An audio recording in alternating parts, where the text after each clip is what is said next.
ওয়ালাইকুম আসসালাম। জি জি আলহামদুলিল্লাহ ভালো আছি ভাই। জি ভাই সবজির দাম ইনশাল্লাহ আপনার আইডিয়া দিতে ভেন্ডি কেজি হলো 30 টাকা। জি অন্য বাজারে সস্তা হলে আমরা 25 টাকা কিনছি, 30 টাকা বেচতেছি। টমেটো হলো 120 টাকা। জি আলু 30 টাকা। না আলুর দাম বাড়ছে না। মুরগি হলো আপনার 50।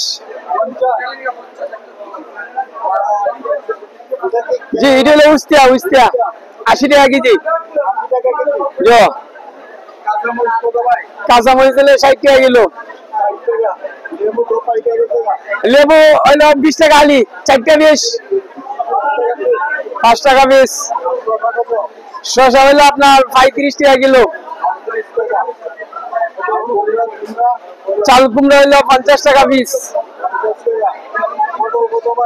ফটো হলে 40। এটা পুঁই শাক। পুঁই শাকের কেজি 30 টাকা। এটা হলো আমরা 60 টাকা কেজি। দেশি আলু 35। আলহামদুলিল্লাহ ভালো। ওয়ালাইকুম আসসালাম। আলহামদুলিল্লাহ ভাই। জি বেগুন 50 টাকা ভাই। জি পুঁইশাক কেজি না ভাই, পুঁইশাক আটি 20 টাকা।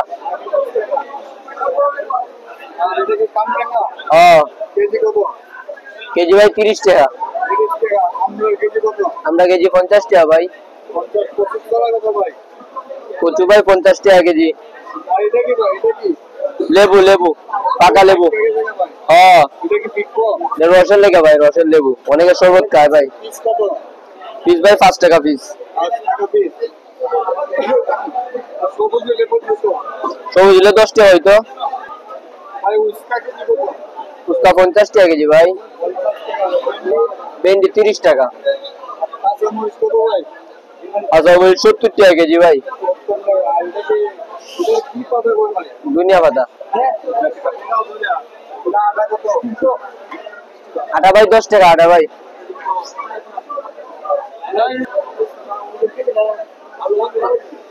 আলু দিলাম না, আলুর দাম রাখছিলাম 30 আর 10 40। নো বাবা বাতা আলু নো। ওয়ালাইকুম সালাম ভাই, কেমন আছেন? আছি আলহামদুলিল্লাহ ভালো। সবজির দাম মোটামুটি দাম আছে। লতা কেজি 40। কুমড়া হলো 50 টাকা পিস। পটল হলো 30 টাকা। ভেন্ডি 40 30। আলহামদুলিল্লাহ ভালো। 50 টাকা কেজি। লেবু 20 টাকা আলি। হইলো আপনার 30 টাকা। আমরা কেজি হলো আপনার 40 টাকা। বেশি 50 টাকা কেজি। হাইব্রিড বেশি। বেগুন 40। আলু 30 আর 25। গাজর 140 30। গাজর চানা গাজর তো হলে রেট বেশি। আলহামদুলিল্লাহ। আলহামদুলিল্লাহ।